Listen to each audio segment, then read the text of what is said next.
Hello, this is Isaiah Reports Football, and this is my reaction towards Spain nil, Cape Verde nil, Belgium 1, Egypt 1, Saudi Arabia 1, Uruguay 1, and Iran 2, New Zealand 2.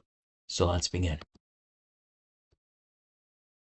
Starting off with Spain nil, Cape Verde nil. It was a brilliant performance from the goalkeeper for Cape Verde.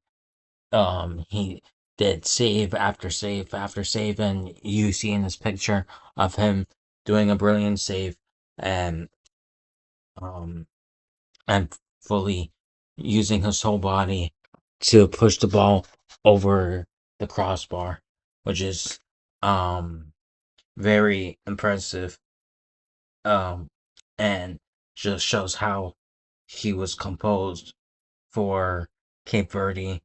Um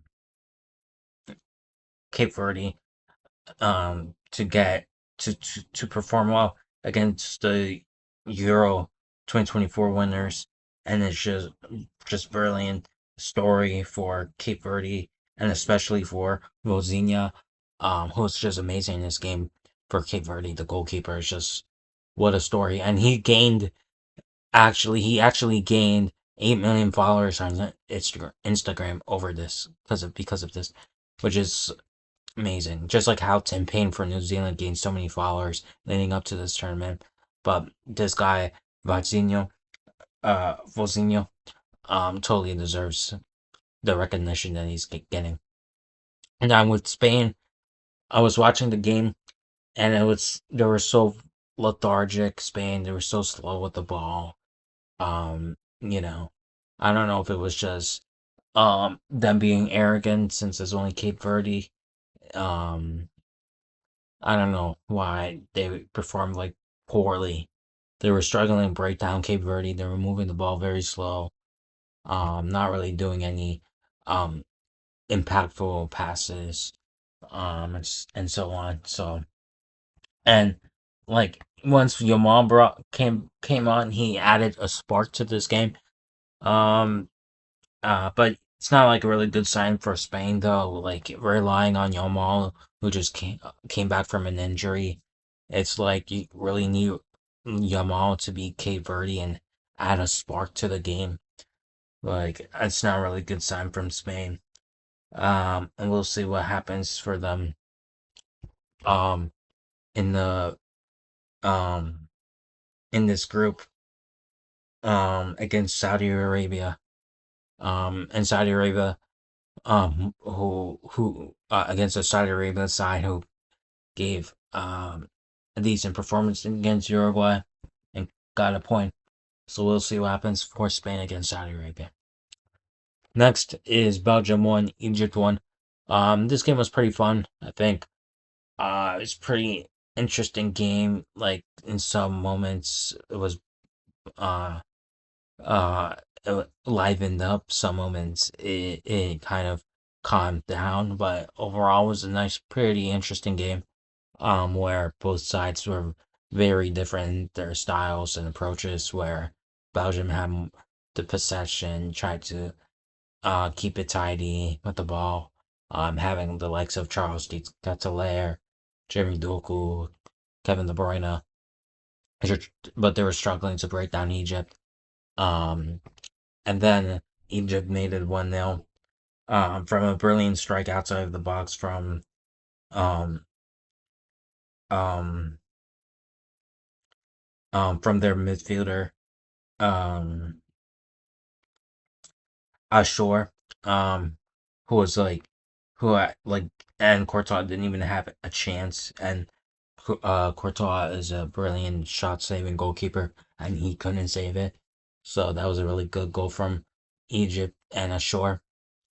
Um, and then um, uh, Egypt had other chances as well. I remember, um, but they weren't too clinical with them, though.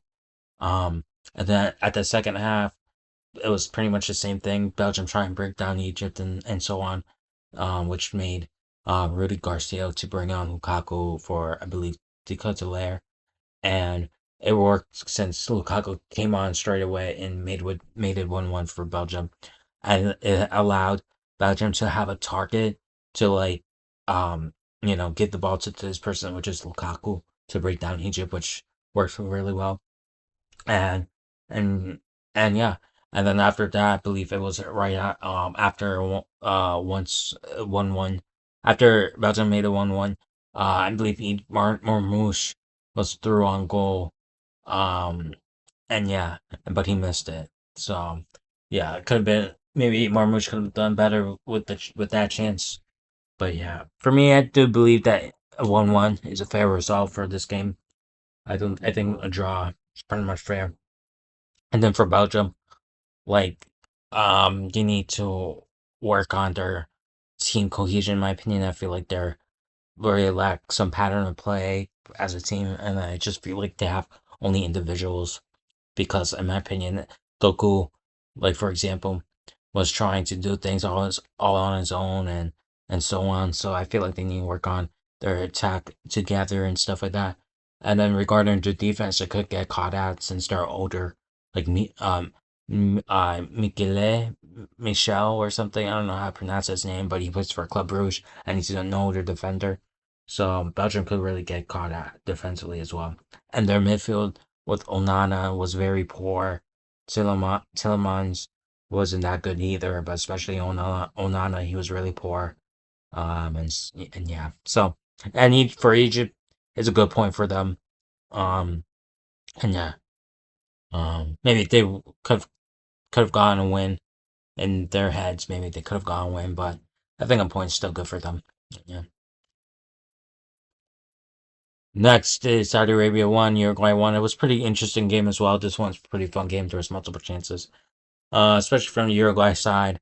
Saudi Arabia took the lead, and then um, Uruguay came back later on in the game, and Uruguay had chances after chances after chances to win the game as well.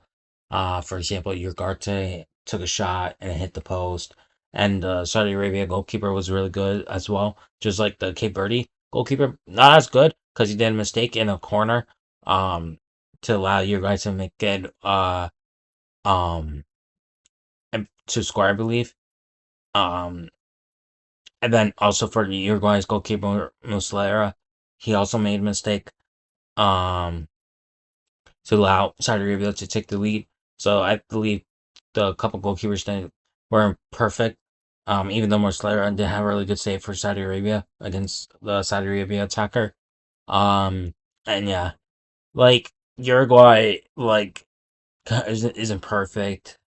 But maybe they aren't like a perfect team or anything under Bielsa, but maybe they could be thinking in their heads that maybe they could have won this game since I believe they had more dangerous chances. They were knocking on the door, but the Saudi Arabia goalkeeper was really good, and plus they weren't really that clinical properly. So yeah, and then finally, Iran 2, New Zealand 2. This was a really fun game. New Zealand was moving the ball around, passing the ball really nicely. Um, and Chris Wood and um, Just was really good duo where New Zealand would go long to, and Chris Wood, he could just trap the ball properly with his chest and link up well with Just to score the two goals really nicely, like nice, very nice finishes, and yeah, and then Iran's first goal was kind of like a scrappy goal in my opinion, just like came, I don't know, like the goal scorer just came out of Norway, nowhere, my opinion. But the second goal was really nice cross and a nice header as well to make it 2-2.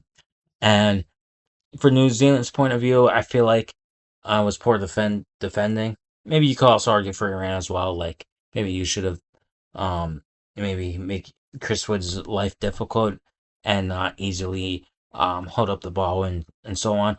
But for me, it would have been cool if New Zealand won since they usually struggle outside of Oceania. But and I thought it was gonna be like a 4-1 win for Iran. But it was a fun game overall though, and yeah. So hopefully you like this video and subscribe to this channel. And yeah, thank you.